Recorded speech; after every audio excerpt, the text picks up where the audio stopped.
Welcome back to Letting Go of Her podcast. So, apologies first off for last week's episode being delayed. Funny story, I had recorded it like early on in the week, but I didn't finish it. So, like, I had recorded it and then I didn't do like the prayer or my closing or anything. And I was like, oh, if that's easy, right? That'll take me like 5 minutes. I can do it later. And the week went on, and then it was like Thursday night. I was so tired that I went to bed like super early. I think I went to bed at like 9. And I woke up at like midnight and I was like, my podcast episode, right? But at that point, like I was just so tired. I wasn't gonna get up to finish recording the like last 5, 10-ish minutes. And to be ready to post the next day. And so I was like, it's fine. I'll just post it later. Like I'll wake up, I'll do what I have to do, and then afterwards I will record it. And then I brought my microphone to finish recording it at the warehouse, and then I left it at the warehouse. And then I just completely and utterly forgot about it until Sunday when someone was like, "Hey, no podcast episode this week." And I was like, "Honestly, I just like forgot and I was tired and I didn't even think about it." So finally it wasn't until like Monday afternoonish that I was like, okay, you know what? I should probably get this out. And then I realized that what I had recorded never even saved. So then I had to re-record it all over again. Yeah, but anyways, it was released. So if you haven't caught that yet, it was last week. It's called From Stay-at-Home Mom to CEO. And I just talk about kind of like the mental struggles that I had from like being a stay-at-home mom to now like needing to work and like run the business and stuff. And just like how the Lord kind of transformed that into something for good. But today is not about that. Today I know that I made an episode, I think I called it like with supplication and thanksgiving, right? Where I talked about Philippians 4:6 through 7. But today I want to talk about Philippians 8. Is it 8 through 9? 8 through 9 because my husband sent me this like reel on Instagram, and it was a sermon, and he was talking about um like when people ask you a question, always answer positively. So like if people ask you like, "Hey, how are you?" always answer like, "Oh, I'm great. Like things are going good." Always answer in a positive way. Like don't answer like, "Oh, I'm so tired. Oh, I'm so annoyed. Oh, this happened, that happened, that happened." Because then that just like rewires your brain to always be negative and always think negatively. And so in turn that just makes you more tired and more annoyed and more frustrated or whatever it is that you say that is going on. So I kind of wanted to like go a little bit deeper into that, and just to like talk about how or what the Lord really, I guess, spoke to me when I saw that Instagram reel. So if you're not familiar with Philippians 4:6 through 7, which if you deal with anxiety or honestly any hardships, you probably have this one memorized. But it says, "Do not be anxious about anything, but in everything by prayer and supplication with thanksgiving, let your requests be made known to God. And the peace of God, which surpasses all understanding, will guard your hearts and your minds in Christ Jesus." But I'm going to go a little bit further to Philippians 4:8 through 9. "Finally, brothers, whatever is true, whatever is honorable, whatever is just, whatever is pure, whatever is lovely, whatever is commendable, if there is any excellence, if there is anything worthy of praise, think about these things. What you have learned and received and heard and seen in me, practice these things, and the God of peace will be with you." So, two keywords that I find in Philippians 6 through 9 is your minds and think about these things, which is Philippians 4:7, "And the peace of God, which surpasses all understanding, will guard your hearts and your minds in Christ Jesus." And then in 4:8, "Finally, brothers, whatever is true, whatever is honorable, whatever is just, whatever is pure, whatever is lovely, whatever is commendable, if there is any excellence, if there is anything worthy of praise, think about these things." So when you think about what anxiety is, it's basically your brain overthinking, right? Because when you have anxiety, it's anxiety is like a sin of like control. You want to be in control. So what do? You end up thinking about all of these like made up scenarios, all of these worst case scenarios, because you think that if thinking about these things, you've already prepared your mind in case something actually does happen, then you know how you would respond or what you would do. But realistically, about 99.9% of the things that we think about or we think are going to happen never actually happen. And so we think that we're doing something good for ourselves, but really we truly are not, because we're just dysregulating our nervous system and we are just making ourselves anxious for really nothing. And I think also anxiety comes from like negativity, right? Like from like always thinking that something bad is going to happen, from just like thinking that you don't deserve to be happy or that anything good should happen to you. And so I think that that's why it's so common to respond with like, "Oh, I'm so tired. Oh, I'm so this. Oh, I'm so that." Just in case like someone were to say something negative to you, you've already covered that, right? Um it comes from like a sense of like insecurity, right? It's like, well, if I tell someone that I'm already tired, then they can't be like, "Oh, you look tired," you know? And that takes away that negativity because you've already said it about yourself. Also, like anxiety is just a like a sinful prayer of pride.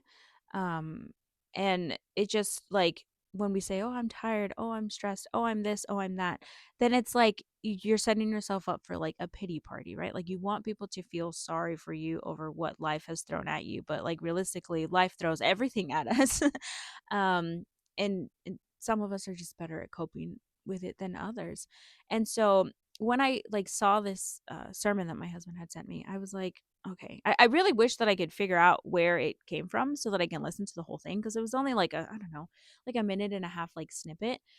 Um, so I don't really know what the whole sermon was about, or what the whole thing, but he basically just talks about how when someone asks you how you're doing, or when someone asks you any sort of question, always answer in a positive way, and that'll help rewire your brain into always thinking positively, and to always thinking that like things are good, and that things being good is a okay thing. So this year I've tried really, really hard. I know that we're only, well, technically today is day 21, but I've tried really, really hard to respond positively. Um, and I think that that's weird for some people. I think when I'm like, oh, things are good, like we're great, and I feel that like people don't know how to respond to that. And it just shows you how like culturally we're just so used to complaining, and like culturally we're so used to being like negative that when someone says something positive, like it's awkward. Like we don't know what to say. We're just like, okay, right? And then like culturally there's this whole like bad stigma or whatever they call it over like quote unquote toxic positivity, right? Like I don't want to be around someone who's always happy, and I don't want to be around someone who's always like everything's going to be okay, and I don't want to be around someone who's um like who's not sad or depressed or whatever. But I think that the reason why we all are depressed and anxious and all the bad things is because we are around people that are always complaining and sad and depressed and anxious and all those things. And maybe we just need to be around people that are a lot happier, and so that our brains can rewire so that we can be a lot happier. And I don't like using the word happy. But yeah, I've realized that when people ask me like, "Oh, how are things?" And I'm like, "Oh, things are actually going pretty good. They're doing pretty well. Nothing much to complain about." Like people don't know how to respond to that, and that actually makes me like really sad, um, because people don't admit that things are going good. And I don't know if it's like for bragging reasons, right? Like I don't want to say like, "Oh, things are going great. This and this is happening. That is happening," because I don't ever want it to seem like I'm bragging over what's going on in my life, or that I'm like rubbing it in people's faces. I'm like, "Oh, your life sucks, mine's better," because it's never my intention. But I'm doing it because I don't want to think negatively anymore. I don't want to be complaining anymore. I don't want people to give me a pity party. Um, and essentially, it just doesn't make me feel good. It doesn't make me feel any better. Like, it just, people feeding into my insecurities and my flaws and my complaints, like, doesn't help me get anywhere. It just kind of digs me in deeper into a hole.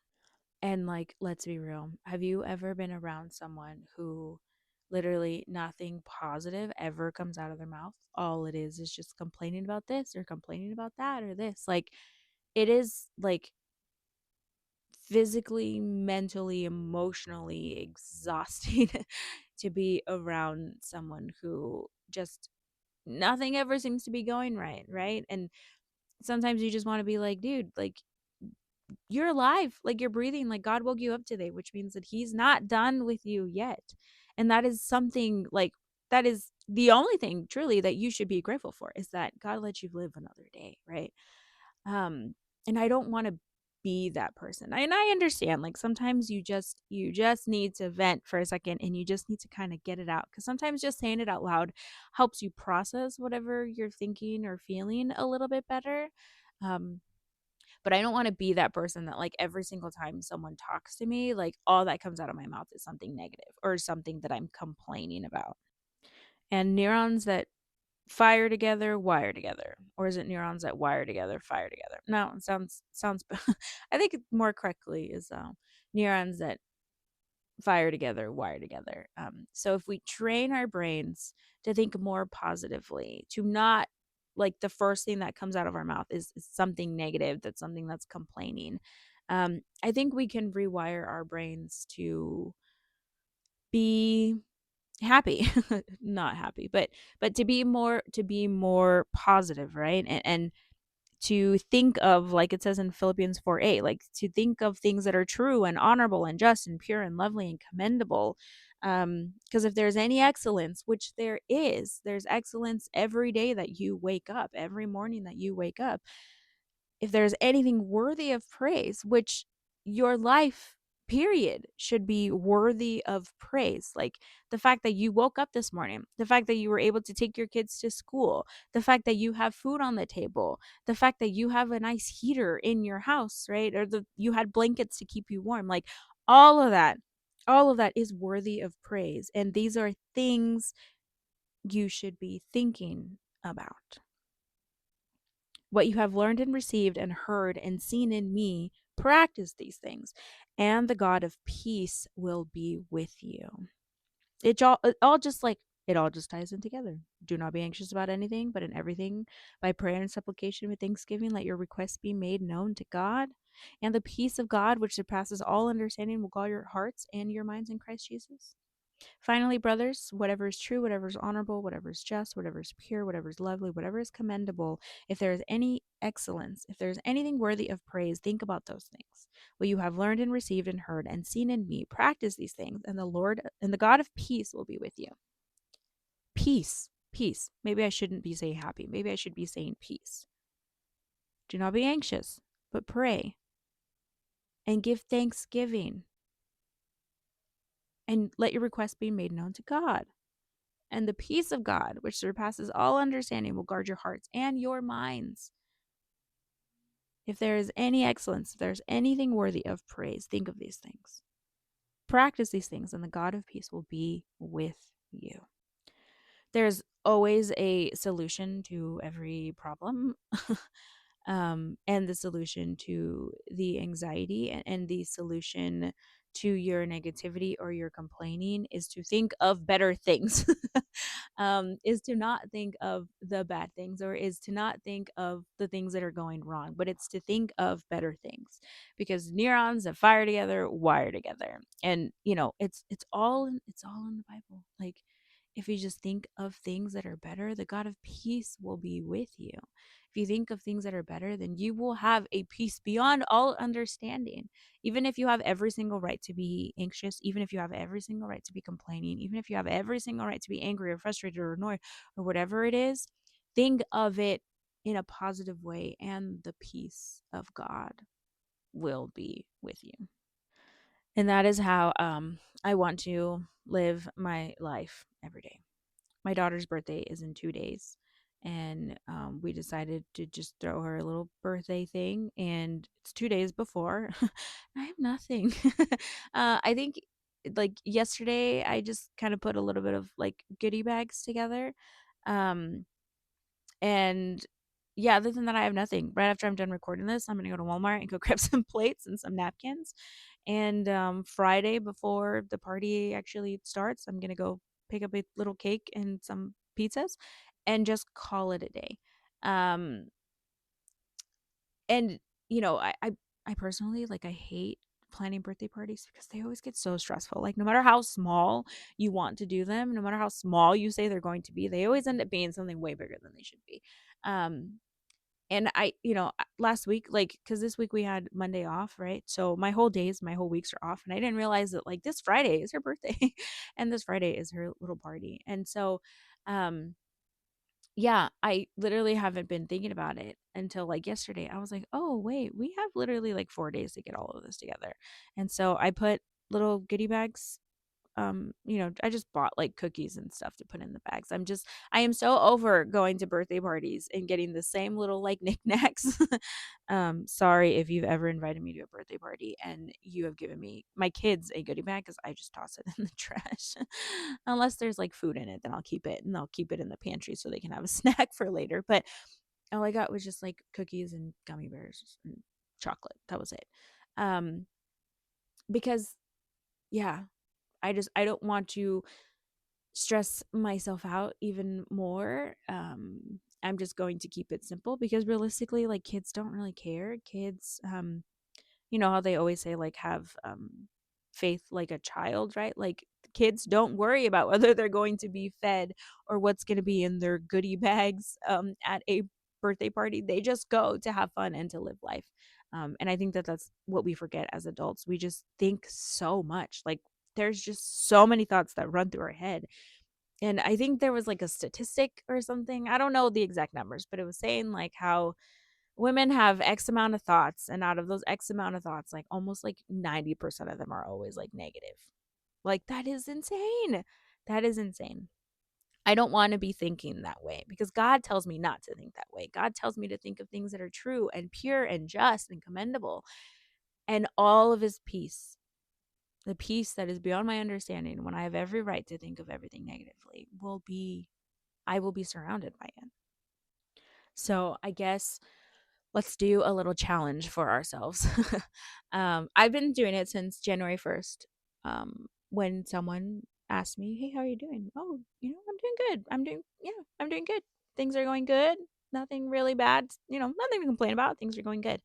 Um, I guess challenge you that if someone comes up to you and asks, like, hey, how are you?